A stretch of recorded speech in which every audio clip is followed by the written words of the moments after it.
Pilipinas, magandang araw po sa inyo, Luzon, Visayas at Mindanao, sa mga ka-coffee natin na nakikinig. Nasaan man po kayong panig ng daigdig. Oy, baka nakakalimutan ninyo ha, itong warrant of arrest laban kay Bato de la Rosa. Kasi may mga naglilipad-lipad na raw dyan sa Villamor Air Base nag-aantabay na posibleng sasakyan daw po ni Bato sa paghatid sa kanya sa Dahig. Kung inyong matatandaan, sinabi po ni Ombudsman Boying Rimulya, meron siyang kopya ng warrant of arrest. Pero hindi official copy. Diba? Tapos si Bato, nang una, sabi nila, hindi nila independently na-verify pa kung totoo nag-exist yung warrant of arrest na yan. Pero, nag-file sila ng kaso sa Supreme Court. At gusto nila, si Boying Rimulya, maglabas o ilabas yung hawak niyang kopya ng warrant of arrest. Yun ang prayers nila, hiling nila sa Supreme Court. Ang bilis umaksyon ng Supreme Court. May desisyon agad. Nagkaroon agad ng ruling itong Supreme Court patungkol dito sa hiling ni Bato de la Rosa. Bilis ah. Mukhang talagang magpapasko ah. Kung may mga makukulong dito sa Pilipinas dahil sa flood control scam, mukhang may makukulong na rin sa Dahig bago po magpasko. Wait lang ha. Excuse me. Sinisipon tayo. Pakita ko sa inyo ha. In fairness sa Supreme Court, ang bilis silang maglabas ng desisyon eh. Ayan o. Dinismiss agad nila. Yan agad ang hatol ng Korte Suprema. Ayan o. Headline ng Inquirer o. At ng iba't ibang pahayagan o. Supreme Court dismisses De La Rosa's urgent plea to produce his ICC arrest warrant. Bakit nagmamadali? Bakit parang takot na takot itong si Bato? Kala mo ha, maiisahan mo si Ombudsman ha, si Rimulya ha, na ilalabas siyang warrant of arrest na yan. The Supreme Court has denied, malinaw na malinaw yan ha, has denied, dinismiss the very urgent motion filed by Senator Ronald De La Rosa seeking to compel the production of the alleged International Criminal Court arrest warrant issued against him. Yan ang sinasabi ko sa inyo eh. Bakit kasi si Torion? Si Torion na naman, si Israelito Torion na naman ang kinuha ni Bato. Eh yan din ang nag-abogado kay Kibuloy. Nasa si Kibuloy nakakulong. Wala na bang ibang abogado? Oh, wrongly advised na naman si Bato dyan. O ano na naman kasi ang pinayo sa kanya ni Torion, o sampahan mo ng kaso yan sa Supreme Court. O pilitin natin si Rimulya maglabas ng warrant of arrest. Total siya naman nagsabi. O, dismissed. Ganyan kagaling si Torion. Gusto niya ilabas agad itong warrant of arrest daw na inilabas ng ICC. Kala ko ba hindi kayo naniniwala na nag-i-exist yung warrant of arrest na yan? Tapos ngayon nagmamadali kayo sa Supreme Court. Gusto nyo ipalabas agad yan kung sino man yung may hawak niyan. In a statement, the Supreme Court Office of the Spokesperson said the justices, again, the justices rejected. Ang sakit pakinggan ito sa kampo ni Bato, no? The justices rejected De La Rosa's plea during a full court session on Tuesday. It instead directed the respondents to comment on a separate manifestation alleging that Ombudsman Jesus Crispin Rimulya had publicly stated that an ICC arrest warrant had already been issued against the lawmaker and that a diffusion order against him was in place. Ganito yan. Nasobrahan sa saya si Rimulya.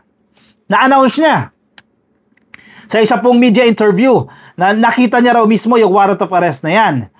A few days after, a day or 2 days after, ang International Criminal Court, inamyendahan nila yung kanilang rules pagdating po sa announcement ng warrant of arrest.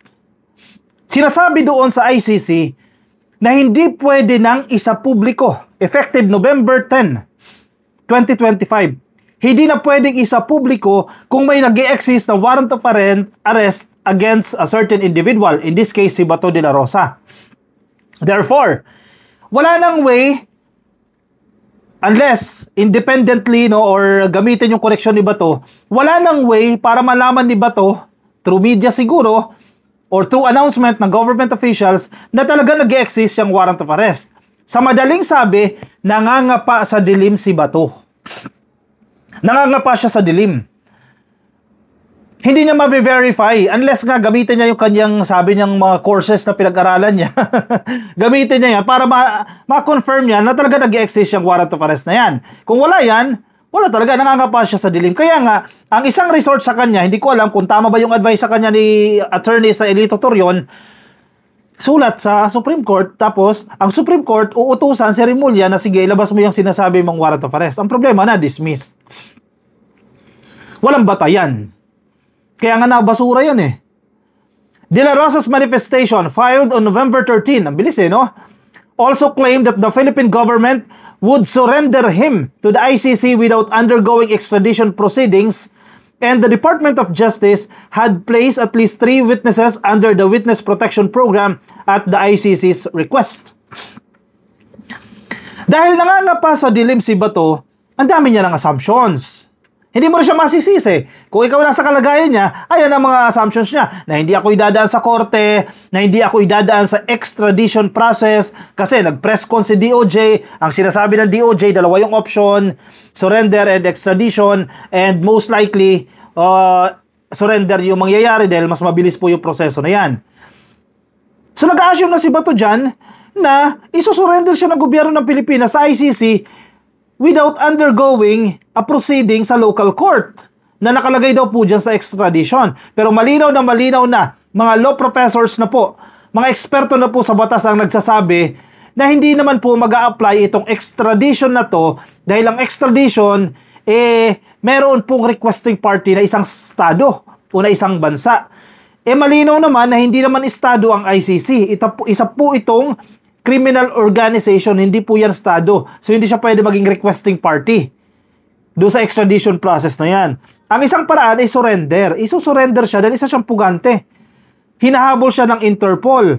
So, pwedeng gawin yan, may batayan po yan, may batas po yan, isusurrender si Bato sa Interpol at dadalhin siya dyan sa The Hague para litisin.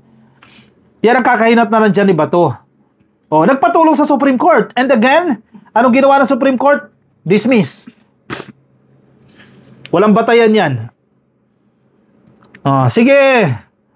Hinamon niya si Trillanes. Sige, make my day. Sabi niya, Acting on these submissions, the SC, the Supreme Court, denied the very urgent motion seeking to compel the production of the alleged ICC warrant. Kasi tinan mo naman, sino ka? Yes, senador ka. Sino ka para utusan ng Supreme Court, wag utusan, pangit naman yung term, i-request sa Supreme Court na utusan ang isang tao, halimbawa si Ombudsman, ilabas mo yung dokumento na yan. Diba? Sino ka? Yun, reject tuloy. It directed respondents to comment on the very urgent manifestation through personal service and filing within a non-extendable period of 10 days from notice, sabi po ng spokesperson. Okay, sige, magkukomento dyan si Remulla. Kasi siya respondent di ba? Magkomento siya dyan. Pero hindi sinasabi ng Supreme Court, ilabas mo yung unofficial copy na yan, contrary doon sa request ni Bato. Kasi sabi ni Boyeng Remulla, hawak ko na. Ito, nandito sa phone ko. May kopya ako ng warrant of arrest. Unofficial nga lang. Sinasabi ng Korte Suprema, hindi namin pipilitin niya si Remulla na ilabas yan. Yan kasi ang gusto ni Bato, hindi pwede. Pero pagko-commentin namin siya. The pleadings stem from the main petition filed by De La Rosa and former President Rodrigo Duterte on March 11, which challenged the latter's arrest and turnover to The Hague, the Netherlands, and the government's cooperation with the ICC. Actually, paulit-ulit na lang yan. Yung issue na yan sa jurisdiction, na kasi walang karapatan, walang authority ang Pilipinas na isurrender tayo sa ICC dahil di ba tayo miyembro. In fact, challenge pa yan ng abogado ni Digong, sila Kaufman, dyan sa ICC, yung jurisdiction issue. And again, meron na pong judgment ang ICC dyan na sila pa rin po ang may jurisdiction dyan sa kaso ni Digong dahil naganap po itong mga krimen na yan, miyembro pa po ang Pilipinas ng ICC. Malinaw na po yan. Paulit-ulit na plaka nilang yan. Kaya naman, paulit-ulit din nare-reject yung mga pleadings nila o kung ano man pong mga prayers na yan. Now, yung huling takbuhan ni Bato, ang Supreme Court, hindi kumampi sa kanya. Malinaw yan, di ba? Kanino pa tatakbo si Bato? Sige, sa tingin ninyo, kanino pa tatakbo? Ang kataas-taasang hukuman na hindi siya nakampihan. May mga bali-balita na magtatago na ito. In fact, hindi na nga nagpapakita sa Senado eh. Kasi natatakot baka arestoy na. So baka, mga ibang bansa na yan, di natin alam kung gagamit ang ibang passport o magtatago via, alam mo na, dyan sa Tawi-Tawi o banda dyan sa area ng Mindanao, aalis ng bansa. Hindi mawala sa isip ng netizens, ng taong bayan, na posibleng mag-abroad na lang yan, magtago na lang yan, dahil alam niyang kakahinat na niya eh. Once na maaresto siya, mabubulok na siya dyan sa ICC. Matibay yung mga ebidensya. Itong si Torion, again, yung abogado ni Bato, nagpa-interview na naman. Sila itong nagsasabing ayaw nila ng puro media, pero ito, lagi nasa balita. Sabi ni Torion, tinanong kasi si Torion, kung ano bang plano nito ni Bato, magtatago ba yan? Sabi ni Torion, you can see his record as an excellent public officer. Wow, Torion ha? I don't think iiwan niya ang Pilipinas. Sa madaling sabi, hindi niya nakikitaan si Bato de la Rosa ng tsansa na magtatago sa ibang bansa para iwanan ang Pilipinas. Kasi ang pinagbatayan niya yung excellent public service. Talaga ba? Wow, sana all. Attorney Israelito Torion, counsel of Senator Bato de la Rosa, said the senator is unlikely. Pero may chance. Diba? May chance. Unlikely lang. Posibleng hindi, pero meron pa rin chance. Unlikely to leave the Philippines amid reports that the International Criminal Court has issued an arrest warrant. Mukhang hindi daw po magtatago. Kung hindi magtatago yan, kung talagang haharapin ni Bato yan, papasok yan sa plenaryo ng Senado. Bakit hindi pumapasok sa Senado si Bato? Ilang araw na siyang absent. Last week, nag-resume ang sesyon dyan sa Senado, absent siya. This week ulit, nagbukas ulit yan. Controversial po ang mga pinag-uusapan ngayon sa Senado. Bakit? In these crucial, in these significant moments, absent si Bato. Bakit siya absent? Malinaw naman kung bakit siya absent. Natatakot siya na baka nandiyan na yung mga pulis, aarestuhin na siya ng mga kabaro niya noon. Andiyan na yung warrant of arrest. Tapos, ini-insist ni Torion as if may maniniwala sa kanya na it is unlikely na magtatago si Bato sa ibang bansa. Torion, sinong kausap mo dyan? In an interview with True FM's Ted Filon and DJ Chacha, Torion said, De La Rosa's love for the country makes it improbable that he would travel abroad to avoid legal issues. Love for the country. Yan din ang sinabi nila, inimplement ang tukhang dahil sa love for the country, pagmamahal sa bansa. Yun, 30,000 natsugi. Yun, yung mga hustisya, hindi nakamit.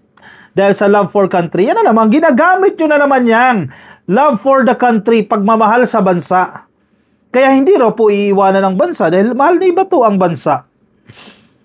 Sa tingin ko, sabi ni Torion ha, I am not Senator Bato de la Rosa. Abogado niya ako. I do not read his mind. Pero in all probability, hindi lalabas ng bansa. Mahal na mahal niya ang bansa nating Pilipinas. Wow! Torion ah! Akala ko ba abogado ka lang? Bakit nagiging spokesperson ka na dyan? Sabi ni Torion, ewan ko sa inyo kung maniniwala kayo dyan sa sinasabi ni Torion. Napakabilis lumabas ang Pilipinas. Sabi nga ng mga netizens, baka dumaan na yan sa Sabah going to Malaysia and the rest, iwan. Saan na? May nag-comment pa, sabi, excellent public record of EJ case. Po ba? Of course, hindi talaga niya iiwan kasi mahihirapan na siyang lumabas ng Pilipinas. Senador siya eh. And hindi habang buhay, puprotektahan siya ng Senado. May limitasyon yan. Di ba? Excellent public officer, yes, excellent implementing his EJK. Sabi sa mga comment. Puro negative yung comment, sana to rin, nababasa mo yan, Hinaing to ng taong bayan, sana nakikita nyo yan. Okay, good luck kay Bato. Nililihis lang tayo sa issue, Maraming issue nangyayari, pero wag natin kakalimutan si Bato. At ang kanilang mga ginawa nung panahon ni Digong. Mga walang nabigyan ng due process. Tapos ngayon, nagde-demand sila ng due process. Di wow. Diba? Sana all. O siya, sige ka-coffee. I-komento ang inyong opinion, reaction dyan sa comment section para mabasa po ng iba nating ka-coffee. Yung mga nasa Facebook, please like and follow. Yung mga nasa YouTube, click yung po yung subscribe. And TikTok, click nyo na rin po yung subscribe. Magkita-kita tayo ka-coffee mamaya. Alas 6 po ng hapon hanggang alas 7:30 ng gabi. Salamat PBBM Podcast. Alam nyo na, every Wednesday po yan ha. Salamat PBBM Podcast. Pumunta lang po kayo sa Facebook. Kasi late po natin nila-upload dito sa YouTube, no? Punta kayo sa Facebook. I-search nyo, Salamat PBBM. Salamat PBBM, dyan po namin nilalabas ang podcast. I-share ko rin po yan. Pwede rin kayong puntang Facebook, i-search nyo ang ka-coffee, mamayang alas 6, makikita nyo na po yung video doon. Live po yan ha, pwede po kayo magkomento dyan, magbigay kayo nyo ng opinion sa Salamat PBBM Podcast. Kasama natin yung dalawa pa na matitinik, no, na kasama natin sa pagbabalita, paggawa ng mga content tungkol po sa accomplishments ng gobyerno, si Palerista TV at si Yayam Dizon. Of course, nandiyan din po si 31 Million Movement kasama natin at si Mark Ian Everyday. Alas 6 po yan ng hapon ha, mamaya po yan sa Salamat PBBM Podcast. Okay? Kita-kits tayo mamaya ka-coffee. Paalam po sa inyo. Bye-bye.